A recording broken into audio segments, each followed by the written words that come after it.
esse programa conta a história do Ceará, a nossa história e a nossa gente. E a primeira pergunta que eu queria fazer para você era sobre qual a situação da Igreja Católica nos primeiros séculos dos aldeamentos. Bom, a igreja ela vai estar dividida em dois grandes grupos. O grupo dos missionários, que normalmente são jesuítas, que lida com as populações indígenas. Mas vamos ter também a presença muito forte de carmelitas, principalmente no Vale de Jaguaribe. E nós temos também a presença de padres chamados seculares, que são chamados padres do hábito de São Pedro, que não pertencem a nenhuma ordem. E esses padres, eles tanto estavam em algumas capelas, como eles circulavam a capitania com seus altares móveis. Né? Botavam em cima no jumento de um burro e botava o altar lá e fazia a sua missa, rezava a sua missa. E havia uma obrigação de todo católico, que era ser obrigado a comungar e confessar pelo menos uma vez por ano, que era chamada desobriga. Então, todos os católicos da capitania iam à procura de um missionário desse para poder se comungar ou confessar e comungar na desobriga. Então, apesar de não serem muitos os padres no Ceará, eles tinham um processo de mobilidade bastante significativo. Esses padres eram casados? Ou se casavam, a maioria? Você tem vários exemplos de padres casados. Você tem em Tabuleiro do Norte. Você tem um padre que ele casa-se, depois a esposa morre e ele volta Mas também tinha vários padres que mantinham relações matrimoniais, apesar de não serem legais, no casamento. O primeiro vigário do Ceará, há um rumoroso processo contra ele de concubinato, certo? A acusação dele de ser pai de várias crianças, principalmente com índias. Ele era chegado às índias. E o padre José de Alencar? José de Alencar é pai do famoso escritor José Martinino de Alencar, né? Que era padre. Que era padre. Isso não era algo incomum, certo? O casamento, porque o celibato não é um dogma desde sempre da igreja. O celibato é uma invenção posterior. Os primeiros apóstolos todos eram casados, né? Então, o celibato vai ser imposto à igreja posteriormente. Mas se você pegar os apóstolos, eram pescadores e casados. Como foi a evolução da Igreja Católica depois desses aldeamentos? Como, por exemplo, quando foi que começou realmente a formar um núcleo e se transformar, por exemplo, em diocese? Bom, isso só vai acontecer para o final do século XVII e início do século XVIII. Se nós pegarmos, por exemplo, Fortaleza é a freguesia mais antiga, Aquiraz é a freguesia mais antiga que engloba todo o Ceará.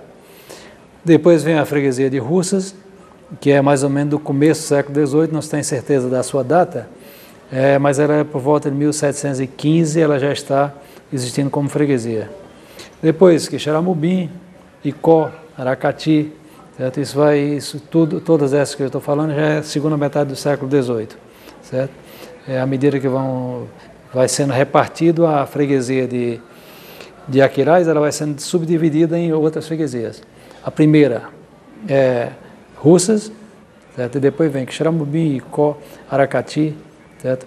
Crato, e aí vai se multiplicando até chegar ao que nós temos hoje. Perfeito. Professor, e quais as dificuldades em se escrever sobre a história dos índios cearenses na colônia? Bom, diferente dos índios americanos e dos índios, por exemplo, do México, os nossos índios não deixaram nada escrito, eles não dominavam a escrita. Então, tudo que você escreve sobre os índios são depoimentos dos missionários, por exemplo, depoimento dos europeus, e alguns poucos depoimentos dos índios que são transcritos pelos europeus. Portanto, eles podem transcrever também de forma que não seja tão eficaz quanto se tivesse deixado algo escrito. Nós temos pouquíssimo documento deixado pelos índios, por eles mesmos. Você tem as cartas entre dois índios no período holandês, certo? O Poti, certo? E o Camarão, lá de Pernambuco, eles trocam a correspondência. Um defende os portugueses, o outro defende os holandeses, né? Essas cartas estão publicadas na revista do Instituto do Ceará. É uma das poucos documentos que você tem em que os índios falam deles mesmos. E você tem tem uma carta de Sesmaria importante, em que os índios da Ibiapaba, quando perdem a terra, eles fazem uma narrativa da sua migração do interior vindo do Rio São Francisco em direção a Ibiapaba, e eles dizem que ficam 2 famílias no Cariri e uma família vem para a Ibiapaba, que é a migração do grupo Tabajara. Então a grande dificuldade são as fontes. As fontes são fontes indiretas, então o historiador ou o pesquisador, quando vai trabalhar, tem que saber que aquelas fontes são pessoas, muitas vezes, que têm preconceito com os índios, narrando a história dos índios. Então você tem que ter muitos filtros para poder escrever a história indígena no Ceará. E como foi para o senhor pesquisar para fazer esse documento aqui, que é o documento para a história colonial, especialmente a indígena de 1690 a 1825, se você não tinha esses documentos? Como foi para você? Bom, é exatamente isso. São documentos que foram escritos ou pela igreja, ou pelos missionários, ou pelos governantes, certo? E raramente você encontra um documento escrito pelos índios. Mas há testemunhos sobre os índios, certo? Então são impressões dos viajantes que aqui vêm. Você pega o George Gardner, que é um missionário inglês, e ele, por exemplo, faz uma descrição do Crato. Certo? A descrição dele é extremamente preconceituosa em relação à população indígena de origem indígena. Certo. E quais as razões dos atritos entre os jesuítas e latifundiários e autoridades coloniais e clérigos seculares naquele início? Bom, um dos motivos era o completo desrespeito que às vezes tinham as autoridades e também os grandes proprietários em relação aos índios aldeados. Porque qual era a percepção dos jesuítas? O índio aldeado era o índio batizado, portanto era o índio que tinha alma, portanto ele não podia mais ser atacado. Certo? E quando os fazendeiros, certo, atacavam as aldeias, ou mesmo as autoridades atacavam as aldeias, fazia com que houvesse uma grande reação dos missionários. Há um fato importante no Ceará, que foi um fato de um grande massacre, veio uma chamada Terço Paulista, que veio combater em Palmares e aproveitou e se estendeu para combater a Guerra dos Bárbaros, que ocorria no Ceará, Rio Grande do Norte, a partir de 1680. E Moraes Navarro é um dos grandes comandantes desse massacre indígena. E ele comete um massacre na região de Jaguaribe, ficou muito conhecido. Ele convida um chefe indígena com suas mulheres, filhos e guerreiros para um encontro amistoso. Certo? E eles vêm, e quando chegam eles iniciam uma dança e um cumprimento, e quando ele aproxima, assim, todos os soldados disparam de uma só vez, matam todos os guerreiros e fazem 200 prisioneiros. Isso gera um processo muito grande contra ele, chegando inclusive a ser condenado porque matou índios mansos, índios que já haviam sido convertidos à religião cristã. Esse fato aí foi o que foi a Guerra dos Bárbaros e o seu desfecho? Foi exatamente isso aí? Esse é um dos episódios. Mas a Guerra dos Bárbaros foi a guerra que se estabeleceu nos estados do Rio Grande do Norte, principalmente, e o Ceará, a partir de 1680, que era o momento em que estava em perigo a colonização portuguesa. Os índios se articularam e resistiram à ocupação portuguesa, porque o Ceará, a ocupação pela pecuária está começando exatamente aí. Então, há forte resistência indígena, e o governo português resolve enfrentar as populações indígenas, e foi uma das guerras mais sangrentas do período colonial. É por isso que ninguém queria o Ceará? Não tomaram conta? Não, porque no contexto econômico da capitania, o Ceará não fazia muito sentido ainda, no começo, lá no século XVI, a não ser para a exploração de sal, né, que era um dos produtos que nós tínhamos aqui nas praias, mas, por exemplo, não havia necessidade no início de terra para criar gado. Então, durante muito tempo, a pecuária se desenvolve junto com a cana-de-açúcar. À medida que avança a cana-de-açúcar, fica incompatível, porque não havia cercas, certo? Então, o gado invadia os canaviais. Então, há um decreto do final do século XVII obrigando a pecuária a se afastar pelo menos 10 léguas da área produtiva de cana. E aí, então, começa a penetração para o sertão. Se nós olharmos, por exemplo, a ocupação do Piauí, a ocupação do Ceará, tudo está sendo nesse período, a partir de 1680 em diante. Mas o Ceará, determinada parte ficou ligada a Pernambuco, determinado período, e outro período foi a ao Maranhão, né? Isso é um período até por volta de 1653, logo após a Guerra Holandesa, o Ceará passa a ser uma capitania anexa de Pernambuco. E ela permanece como capitania anexa entre 1650 e 54 até 1799. Em 1799, o Ceará é considerado uma capitania autônoma e a implicação maior disso é que ele pode fazer a relação comercial direta com Portugal. Porque antes toda a relação comercial do Ceará tinha que ser via Pernambuco. E quando foi que o Ceará se tornou economicamente viável, que interessava a Portugal a explorar comercialmente? Bom, no final do século XVII, com a pecuária, o Ceará ganha algum destaque na economia, mas ele vai tornar-se uma região mais importante com o algodão. No final do século XVIII, com a Revolução Industrial, a Inglaterra começa a buscar no mundo quais são as áreas produtivas que podem produzir algodão. E o Ceará é uma das regiões que vai produzir algodão, inicialmente próximo à Fortaleza, e aí então o Ceará ganha um destaque grande até pelo menos a 1820. Então, de 1780 a 1820, nós temos uma grande produção algodoeira. Depois se sente em declínio com a primeira crise do capitalismo, né? Aí os americanos, os ingleses, fecham o seu mercado, certo? E a seguir nós temos uma grande crise de 1820 até pelo menos 1845. A partir de 1845 eles aprovam na Inglaterra a lei do milho, Corn Law, que era uma espécie de senha para a abertura do mercado inglês. E aí outra vez o algodão cearense volta a ser um produto importante na pauta de exportação. E aí também nesse momento já aparece o café e em terceiro lugar a cana-de-açúcar. E a pecuária sempre ela é perene no Ceará, tanto como alimentação, como também na produção de carnes secas e produção de couros e solas, né? E aí nós vamos ter um período muito importante que é até 1870, quando outra vez há uma outra crise na economia mundial e também com o fim da Guerra Civil Americana, o algodão americano volta com força para o mercado inglês, nós entramos em crise outra vez e aí a primeira tentativa de você montar as indústrias têxteis no Ceará, que é a Tomás Pompeu Sobrinho, que é a primeira indústria têxtil montada no final do século XIX. E quais os interesses em torno da declaração da extinção dos indígenas cearenses na segunda metade do século XIX? Bom, não há uma declaração, na verdade, da extinção dos indígenas. É uma confusão grande. Há uma correspondência do presidente da província de Ceará dizendo que não há mais índios bravios no Ceará, certo? Só que ele diz isto, que não há índios bravios. Eu, inclusive, publiquei um artigo porque os advogados, para defender as terras dos grandes interesses do Ceará, usam esse argumento para dizer que não tem índios, desde aquele período não havia índio no Ceará.